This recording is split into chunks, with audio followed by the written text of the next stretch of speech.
નમસ્કાર, આપ જોઈ રહ્યા છો નેશન પ્લસ ન્યૂઝ. હું છું આપની સાથે હેતલ ભગત. સાબરકાંઠા જિલ્લાના સ્કૂલ વાન એસોસિએશન અને આરટીઓ કચેરીના અધિકારીઓ સાથે બેઠક યોજાઈ હતી. હિંમતનગર કાંકરોલ સ્વામિનારાયણ મંદિર ખાતે બેઠક યોજાઈ હતી, જે દરમિયાન સ્કૂલ વાન ચાલકો દ્વારા અલગ અલગ પ્રશ્ન કરવામાં આવ્યા હતા, તો આરટીઓ અધિકારીઓ દ્વારા નિયમોની જાણકારી પણ આપવામાં આવી હતી.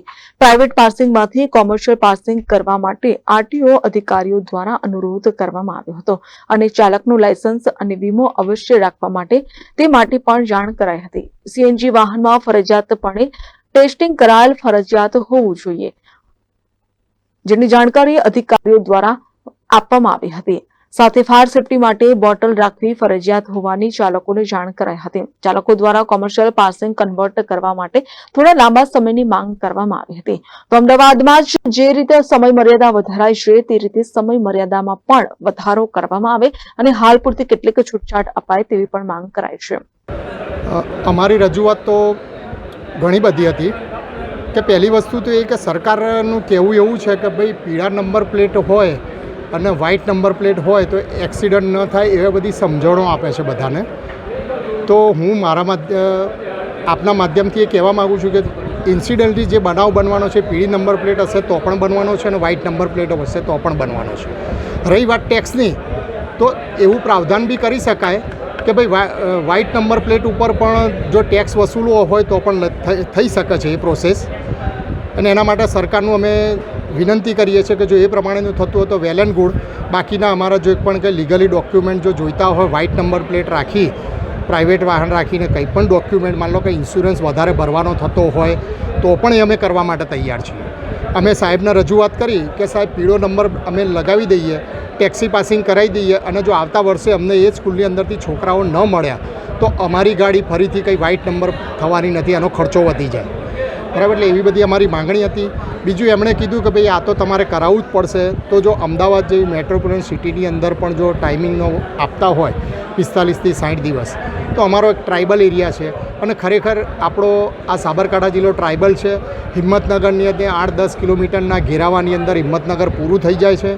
બાળકોને લઈને જવા આવવા માટે 1 થી 2 કિલોમીટર કાં તો વધારેમાં વધારે 3 કિલોમીટર હોય. આમ તો હિંમતનગર ટાઉન સિટીની અંદર ખરેખર આ બધી જરૂર જ નથી, પણ હવે આ તો સરકાર છે, સરકાર સામે તો આપણે કશું કરી શકવાના નથી. તેમ છતાંય જો સરકાર કહે છે તો અમને પણ છૂટછાટ આપવી જોઈએ. અમે તો 60થી વધારે દિવસની છૂટછાટ માગીએ છીએ, પછી હવે સરકાર જે નિર્ણય લે તે સાચો. ગિરીશભાઈ પંચાલ અને હું હિંમતનગર સ્કૂલ વાન એસોસિએશનનો પ્રમુખ છું. અમારી સાથે પ્રાંતિજ અને તલોદ પણ હવે આજથી જોડાય છે. એટલે બધાના હિતમાં જે નિર્ણય આવે એવી અમે સરકારને આપના માધ્યમથી અપીલ કરીએ છીએ. આજરોજ હિંમતનગર સેલ્ફ ફાઇનાન્સ શાળાઓના બાળકોને લઈ જવા લાવવા માટે વપરાતા ખાનગી વાહનોના ડ્રાઈવરો સાથે એક માર્ગદર્શન અને તાલીમ સંવાદ કાર્યક્રમ યોજવામાં આવ્યો હતો.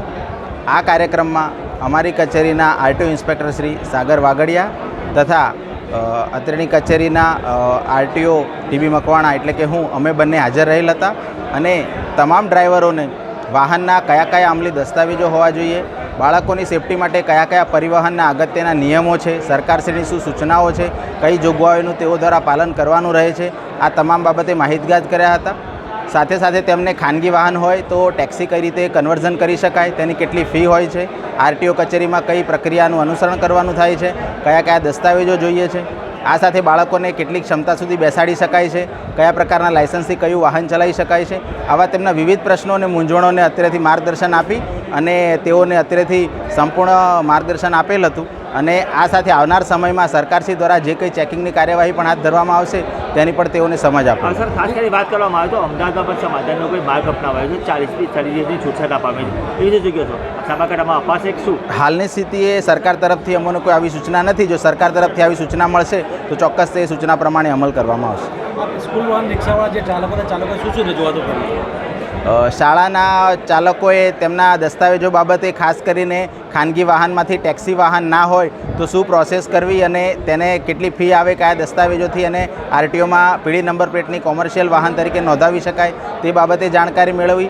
ત્યારબાદ તેઓએ તેમના વાહનમાં કેટલી ક્ષમતાના બાળકો બેસાડી શકાય, 12 વર્ષથી ઉંમરના બાળકો હોય તો ક્ષમતા કેટલી ગણવી અને 12 વર્ષથી ઓછી હોય તો કેટલી ગણવી, આવા વિવિધ પ્રશ્નોનો તેઓએ અમને મૂંઝવણ રજૂ કરી અને તેનું અમે હકારાત્મક માર્ગદર્શન આપ્યું.